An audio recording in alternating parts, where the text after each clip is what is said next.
Hey RATBAGGERS, it's Jade back again with another Totems guide today, taking a look at where to find all of them in Shatterscarp. I've done the previous two maps, Emerald Stairs and of course Dawnshore, so check them out if you want to find out the buffs for them.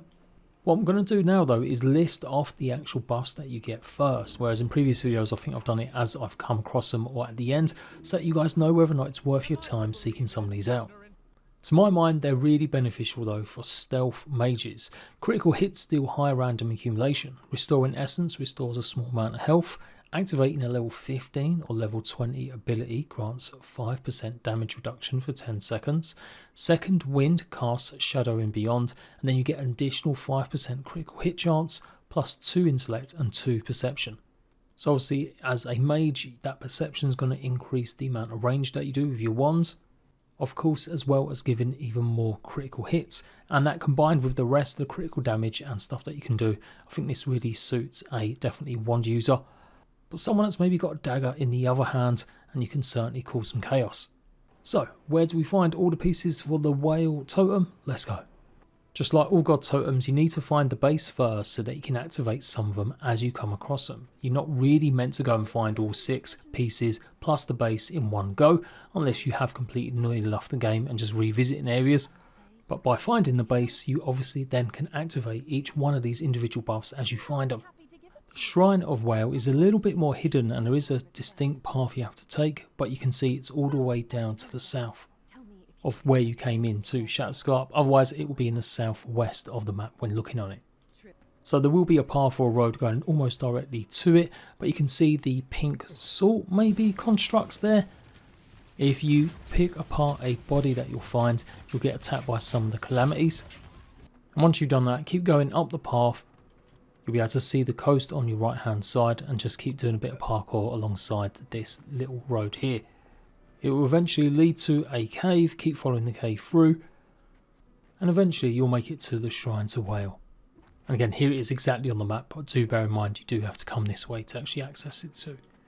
The base piece will be on the right hand side, so obviously go and grab it, and there's one of the totem pieces close by as well. There's a small cage or prison area you go and explore, and you'll get a ring of elemental accumulation power, which is really good. But otherwise, keep heading up, and you've got to go through this small little walkway, and eventually you'll come out to a little bit of sunlight. Each one of the totem pieces is a eye, or basically a jewel, and we're going to be picking up the ruby. So to humour or get this NPC to give it to you, you basically just have to go ahead and listen and answer some of the questions.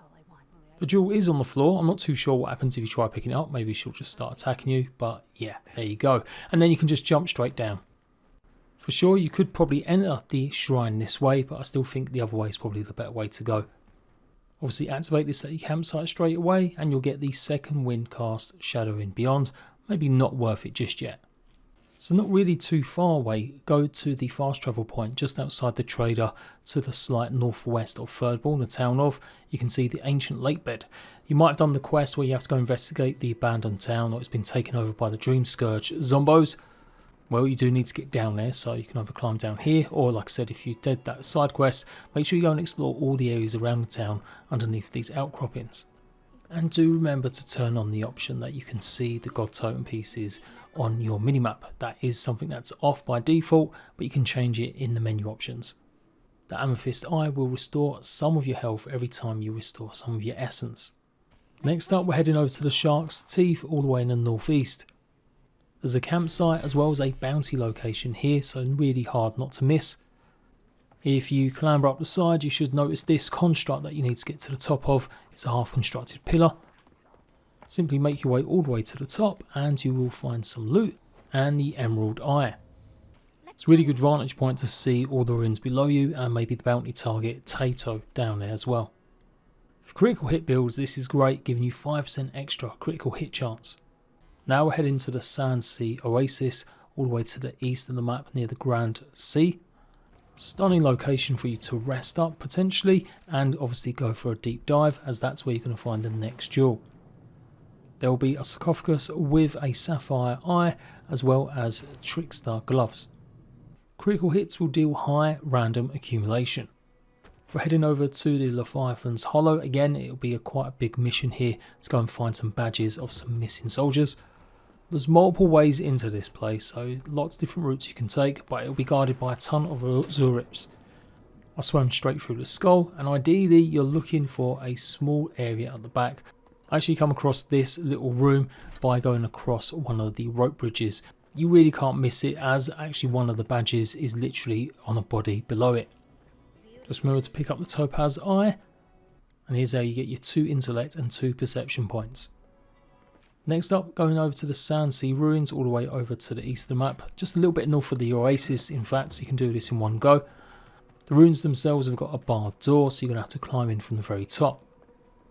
There's a few Zurips to worry about, and there is another bounty target as well, very close by, so you can't again miss it.